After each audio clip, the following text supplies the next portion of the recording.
The Numbers Don't Lie. Chapter 2. This is...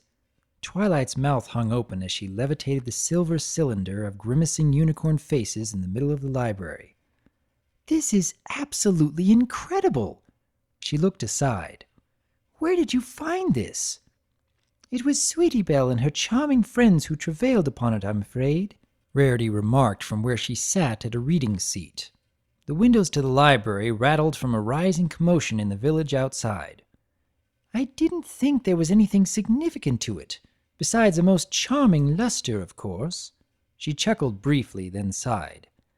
Ahem, I do believe you see the obvious connection. She pointed at the silver totem, then at the zeros floating over each of their heads. Right, Twilight breathlessly nodded. I've been working all morning trying to come up with an answer to the mysterious flash of light that erupted all over town hours ago. She gingerly levitated the object over to a wooden table in the center of the room and placed it down. First there were the numbers, but now this. Could it be the cause of all the chaos that has befallen Ponyville? Rarity asked, craning her neck to gaze upon the shiny, shiny object some more. When Apple Bloom finally finished bawling her eyes out, the poor dear, her testimony matched that of the others.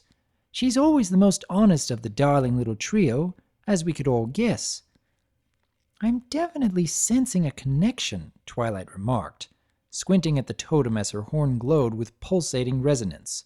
I feel a complex web of ley lines emanating at countless angles from this artifact. There's no doubt in my mind that it's responsible for the spell that's causing us to see the numbers. An ancient lie meter! Ha! Rarity flipped her blue bangs and smiled. Who could imagine such a thing? Twilight gazed thinly at her. Rarity, there's nothing to confirm that. But what else could it be, darling? Rarity grinned. You should have seen the three sprites as they stood on my doorstep, making one outrageous fabrication after another. Oh, the air positively rang with the sound of otherworldly bells as their numbers jumped. Only careful research will have an answer to all this. Speaking of which, Twilight spun and frowned across the room. Spike? I'm coming already, geez. Spike stumbled down a series of steps, struggling to balance a thick, dusty tome in his arms. It's hard enough as it is to concentrate with all the ponies in town getting ready to riot outside. Oh, Spiky Wikey, Rarity cooed. They most certainly aren't rioting. She paused, then blanched after a few seconds. Are they? Anywho, I think I found something. Ye old equestrian curiosities. Spike raised the book up with a victorious smirk. Check it out. Twilight levitated the tome from his grasp. As the windows rattled nearby, she scanned the age-worn brown pages. Her eyes darted from the words to the illustration of a slender object before jumping off the pages to scrutinize the silver totem once more. This looks to be the right description, Twilight thought aloud. A silver rod of glowing might that exposes ponies to honesty's sight. Good heavens! Rarity did a double take. Does this infernal thing have a name? It says here that 200 years before the end of the Paleo-Pony period, a civilization known as the Trudian Empire existed in the center of modern-day Equestria. Twilight's lavender hoof slid across the page in question as she continued. It was a utopian society built on the principles of trust, pacifism, and communal autocracy. Apparently, the Trudian equines were so intent on living in cooperation with one another that they sought to achieve a oneness of mind. To that end, they built the 4 wands of binding. So which wand is this? Spike asked, making an ugly face to match the unicorn effigies that comprised the totem. The wand of worst sculptor ever? Silver embossing, unicorn faces, glows with pale luminescence. Twilight's eyes wandered up from the tome. This is most definitely the Wand of Walling. Apparently its purpose in the Trudian Empire was to reinforce a truthful community by exposing ponies to a quantifiable measurement of their own dishonesty. So then, Rarity smiled and fluffed her mane some more. A lie meter? Twilight rolled her eyes. Rarity, don't you get how serious this is? She leaned forward with a worried expression. We're dealing with magic that is older than neo-equestrian sorcery. I don't even have a spell in my entire library that can counter this sort of thing. She turned back to the book and pointed at another sheet. Also, it says here that once the spell has gone into effect, the immediate area surrounding the magical emanation shall remain continuously bound to the wand until the totem's power is nullified. Twilight bit her lip, then added, In other words, we're all stuck with these numbers so long as we stay in Ponyville, whether or not this artifact is taken away from here. So what does that mean? Spike asked as he glanced fitfully between the two unicorns and the rattling windows beyond. The entire town is stuck forever with these numbers floating over our heads?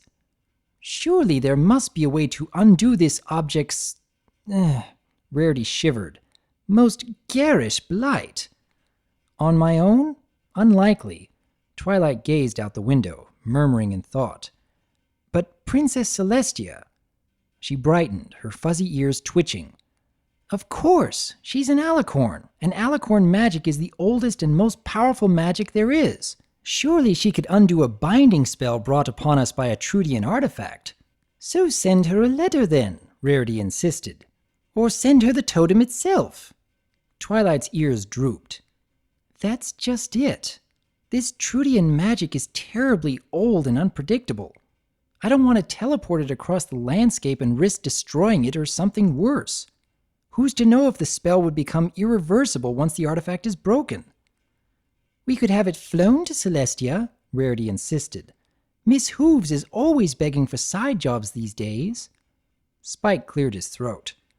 Rarity rolled her eyes, sighed, then said, Oh, very well then. Have Rainbow Dash do it. The mayor could use the extra bits.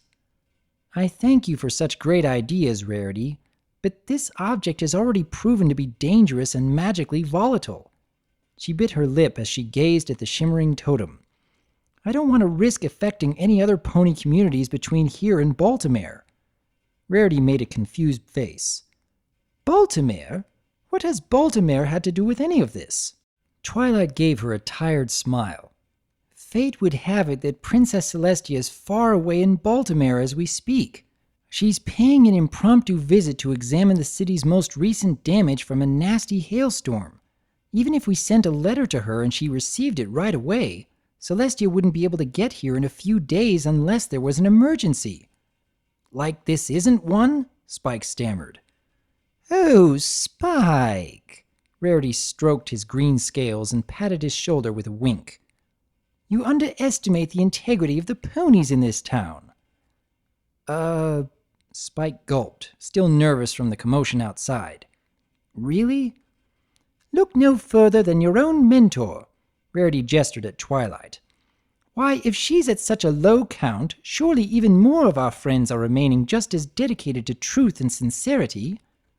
Twilight glanced at her reflection in a picture frame.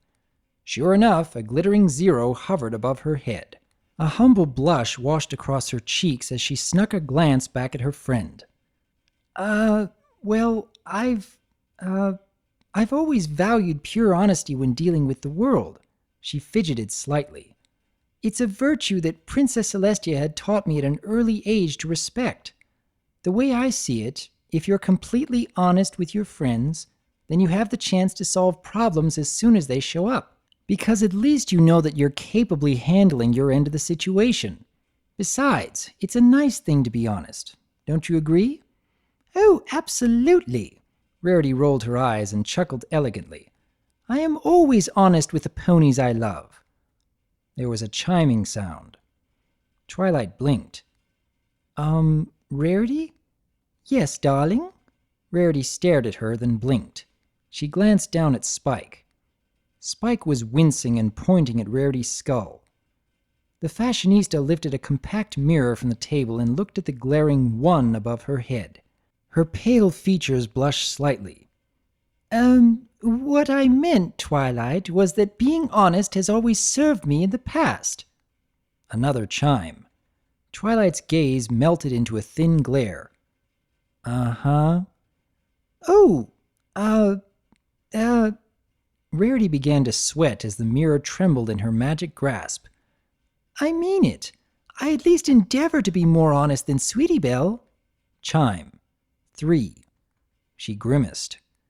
I'm her one single role model and she looks up to me more than any pony. 4. Oh, for the love of... Rarity stumbled out of her seat, almost tripping over her elegant self.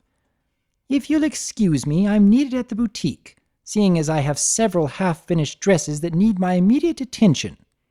5. No, I'm most certainly not thinking about taking a long, steaming hot lavender bath to calm my nerves. 6. Ugh!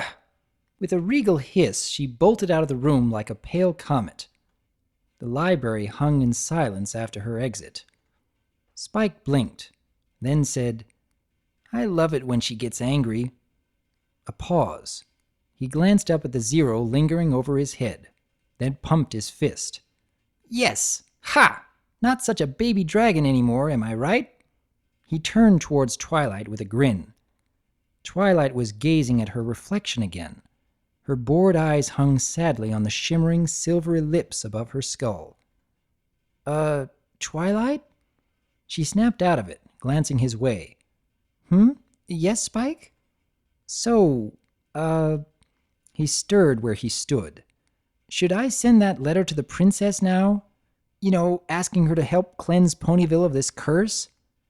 Twilight glanced between him and the glowing Trudian artifact. I almost wish we didn't have to. His scaly brow furrowed. Twilight? Ahem, yes, prepare a letter, Spike. Twilight paced around the shimmering totem. I'm heading outside to give the town an update. I wouldn't go out there if I were you. Oh, please, Spike. She smiled over her shoulder at him with one hoof on the front door handle. You underestimate Ponyvillians. It's not like an ancient lie counter is going to tear this village down to its foundation. This is an absolute catastrophe, Dr. Hooves shouted with a 5 over his head. I can't even run my business without ponies glaring at me, Roseluck snarled, bearing a 9. Not to mention that these glowing numbers are scaring off our livestock whenever we try to feed them, Carrot Top added with a shimmering 7. Every merchant pony who walks into this town turns and runs away as soon as these stupid numbers appear over their heads. Ace shook an angry hoof and grumbled. How will I ever get my new tennis racket? Can't you do something about this, Mayor? The Mayor, suddenly a jittery pony with her bifocals lopsided and her mane a mess, trembled from behind a podium erected just above the front steps to the town hall building in the center of Ponyville. I am sending letters out to the areas outside of the affected radius of this spell, contacting the appropriate powers that be. She gulped. I am asking for help from the most powerful magicians in Canterlot to come and lend us their aid. She smiled nervously. We should have this problem fixed in no time. Oh yeah? The ponies grumbled. And why should we believe you? Huh? Oh, yes. Well... She adjusted her collar as her twitching eyes darted up. A glaring 72 hovered over her skull. You see, the thing is, I had a meeting with some delegates from Trottingham this morning, not to mention dozens upon dozens of papers to sign, scrolls to be stamped, the usual routine of running a town. And yes, well, I'm always doing what needs to be done and saying what needs to be said for the best interest of this village's success. The resulting chime sounded off like a gunshot as her 72 became a 73. She blinked at the crowd, sweating profusely. How does lowering taxes this year by 0.2% sound? She produced with a cracked grin.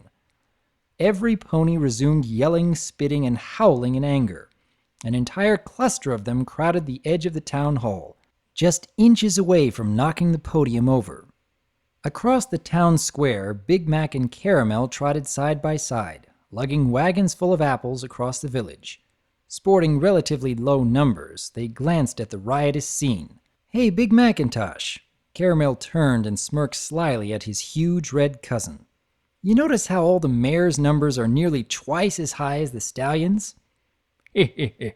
Big Mac's lips curved around the stalk of hay he was chewing.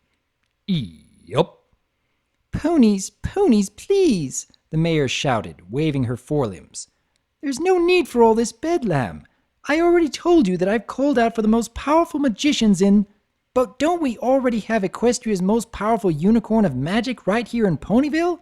Yeah, the element of magic. Where is she? See if she can help us. The mayor chewed on her hoof. Hello. Hey, excuse me. Whoops, pardon me. I'm so sorry. A lavender shape threaded her way through the thick group. With a panting breath, Twilight Sparkle ascended the platform and stood beside the town's leader. Hello, Mayor. So sorry to steal the spotlight. Oh, please. The frazzled old pony gave a twitching smile and backtrotted, gesturing towards the podium. By all means. The ponies finally cheered, thunderously clapping their hooves against the ground as Twilight stood at the podium. She ran a hoof nervously through her bangs and gave an awkward smile. I'm so sorry that I didn't bring any note cards today. I've been busy riding back and forth with Princess Celestia and studying up on this most recent situation, and I didn't want to cut any corners. Just tell us what's going on already, several ponies muttered in approval of the one crier's shout. All right then. Ahem. Twilight took a deep breath. A group of young fillies accidentally dug up an ancient artifact from the era of the Trudian Empire.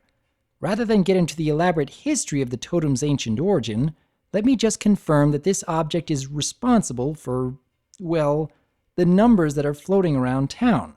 Ever since this totem emitted a magical burst across the landscape, a circular area encompassing Ponyville and the surrounding farmlands have been affected. That's why ponies dwelling within the spell's range and those from outside who've been trotting into town have had numbers appearing over their heads. Then why don't we just smash it? A pony grunted. Yeah, chanted dozens more in unison. Please, please, Twilight waved her hooves. Hear me out. She bore a concerned expression as she went on. Destroying this artifact won't stop the spell. It might only make things worse. So would transporting it across the kingdom or jostling it in any minor way. The only possible solution to reversing what's happened is if a more powerful counterspell is cast. Now, I'm only an apprentice in equestrian sorcery, and I'm not strong enough to take the numbers away. She smiled hopefully. To that effect, I've had my assistant Spike send a letter to Princess Celestia.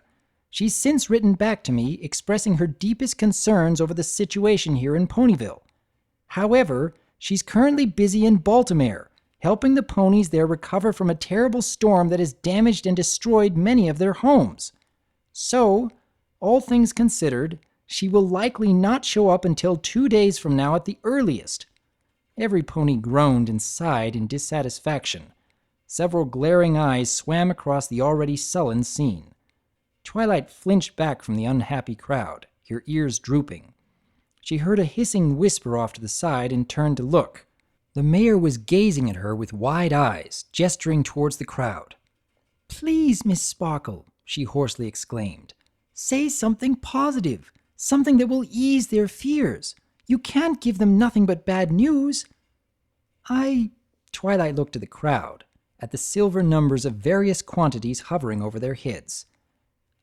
The ponies all gazed at her. She sighed, leaning limply on the podium. I am so very sorry, my dear ponies, but that's the best news that I can give you. We simply can't do anything to make these numbers disappear until Celestia gets here. We will have to keep the totem in safekeeping and wait for 2 days, maybe even more before the artifact can be purged of its power. Every pony grumbled and trotted away, kicking at the dirt in frustration. The mayor face-hoofed, slumping to her haunches with an anguished groan. Twilight smiled eagerly.